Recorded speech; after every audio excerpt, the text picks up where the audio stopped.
Hello. Welcome, welcome, welcome, welcome. I'm doing a little spell work right now. If you'd like to join me, welcome. My goodness. There is so much hate and anger in the world today. It's almost overwhelming, isn't it?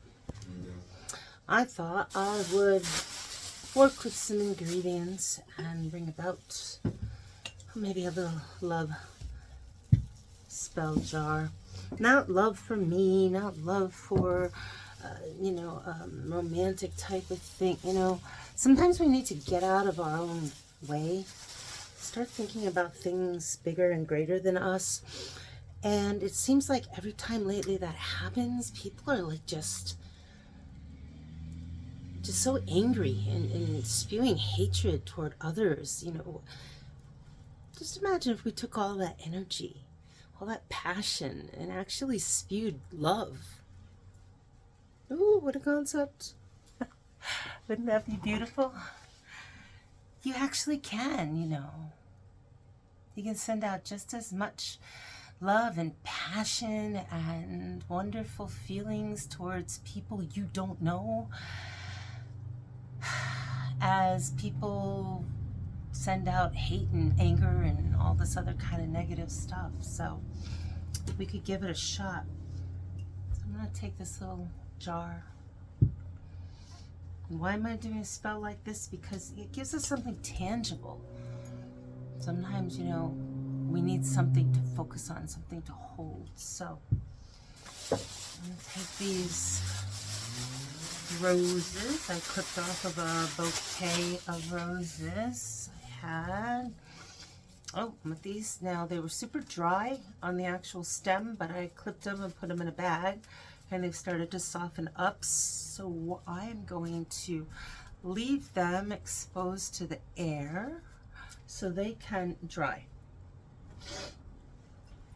But I do have some that have been already dried. Yeah, nice and dry. I'll throw them kind of whole, pulling them apart a little bit in my jar. 3. I like 3. 3 is a good number. 3 is a very magical number. Putting some Damiana. Oh no, Dittany of Creek. I'm sorry, Dittany of Creek. A lot of love. It's a type of marjoram oregano kind of cross. It's a really beautiful plant. Need a little extra. Dittany of Crete. Some special stash. I'm going to put some sugar. Good old-fashioned sugar. This is the best way to use sugar. Here we go. Just do that. Maybe about a 1/4 cup. Maybe no, 1/3 of a cup. Again, I like 3s, so 1/3 of a cup of sugar. And then we're going to get into some very specific herbs and spices I have picked because I just chose them. I've got some nutmeg here. These are very ancient spices. So some nutmeg.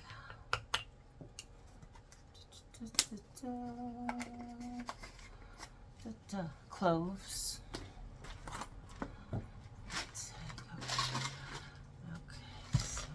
In my hand. We need some of these to be awoken from their sleeping state because dried herbs and spices are sleeping. So I'm going to just wake these up a little bit.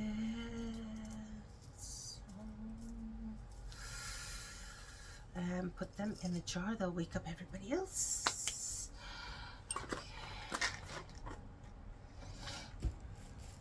Some cinnamon, real cinnamon. There's also cassia that goes by just cinnamon, but then you have the actual cinnamon. You've seen my videos on that. I'm using real cinnamon. Mustard seed. Seed, not the powder. I'm very specifically using seed this time. These all go back to 1700 years ago in various texts. So we've got mustard seed. Turmeric powder. Ooh.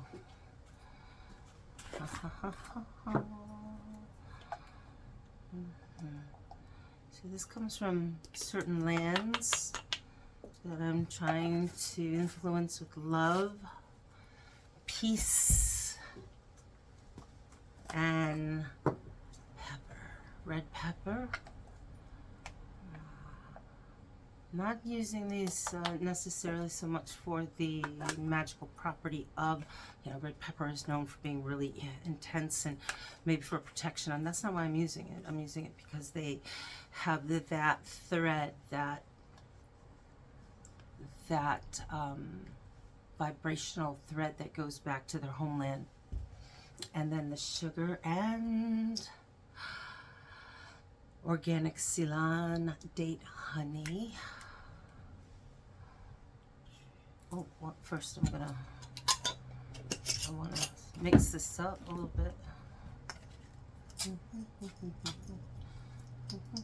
Not completely, but a nice mixture. There we go. Ah, nice. Now I'm going to pour some date honey. This is real date honey. And some olive oil from the Middle East. A lot of this is from the Middle East. I'm not going to get specific, but it's all good. All of it is good.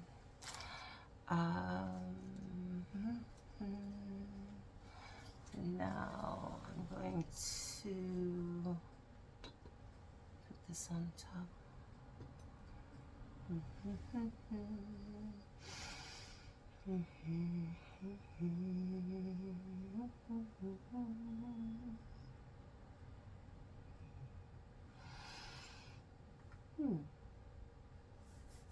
Okay. I heard like a little bell. I don't know if you could hear that. I'll have to listen to the video again. But I thought I heard a tiny bell. So I'm gonna let that sit for a minute. Now I'm gonna just take a little bit of the wax and pour it in there, and I'm gonna seal it up. Now, if you wanted to, or maybe later, I could put a little petition in here, a little piece of parchment that might have some words on it. You could put names on it, a generalization like love, peace, happiness, joy, healing. I'm thinking of a few words that I might want to put in here, but you put what is, I don't want to say what I'm going to put in here because I don't want to influence you.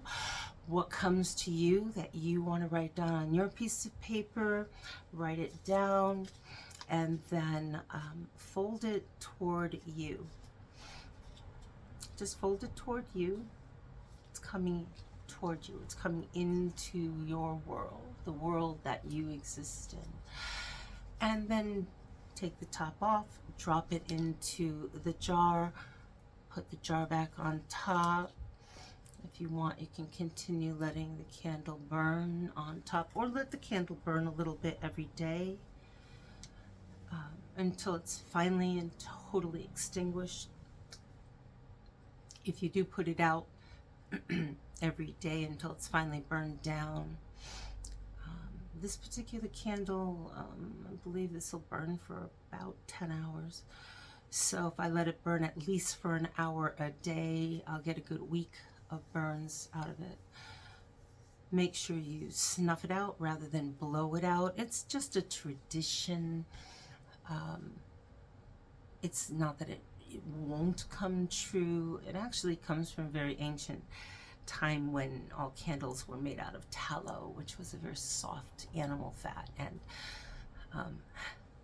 takes a lot of the magic out of it. But when you would blow a tallow candle, the chances of flaming globules of fat being dispersed throughout your living area was very likely, and things could catch on fire, and that was never a good thing. So, but that actually evolved to translate into don't blow out your candle because your magic will be blown out. But it's just safer to snuff out a candle rather than blow out a flame. So that's what we ask you to do. It also keeps you focused on what you're doing. It's a discipline. We need to take care and focus, pay attention to what we're doing. Don't be quick and impulsive and haphazard about it. If you don't have time to do your spell work, then put it aside till when you do. And don't worry about it being the right phase of the moon. We have all the phases of all the planets 4 times every day. And the moon appears 4 times every day if you work with planetary hours. So you can do moon magic every day. So don't worry about that. But just pay attention. Focus on your spell. And give it your thought and your magical goal. Some people call it intention. Be more specific than that. Have a magical goal. If you don't quite get it the first time, we're going to keep focusing. We're going to keep shooting for that magical goal until it manifests in your life. So anyway, well, I hope you feel the love from your spell bottle, and once my candle goes out, you can put this your love spell. I think I'm going to be tying some red thread around mine. I like to use red thread, so I will tie some around mine. And then, and I can still take the top off if I want to put my paper inside, which I think I'll do a little bit later. And then you can put it in someplace in your house. Put it on a shelf somewhere. Put it where you can see it. You can pick it up and focus on it, hold it, think about the love that you're bringing in, what you would like the love to manifest in your world to look like. Be positive, be happy, try to get the negative. Yeah, a lot of stuff can happen, you know, but try to keep that negative stuff out. Let it be a touchstone that you can just go to, and if you want to decorate it and put little hearts or glitter or what did they used to call that, bedazzle it, go for it. I mean, it's yours. It should make you happy. So anyway, thanks for visiting, and I hope to see you again soon. Take care. Bye.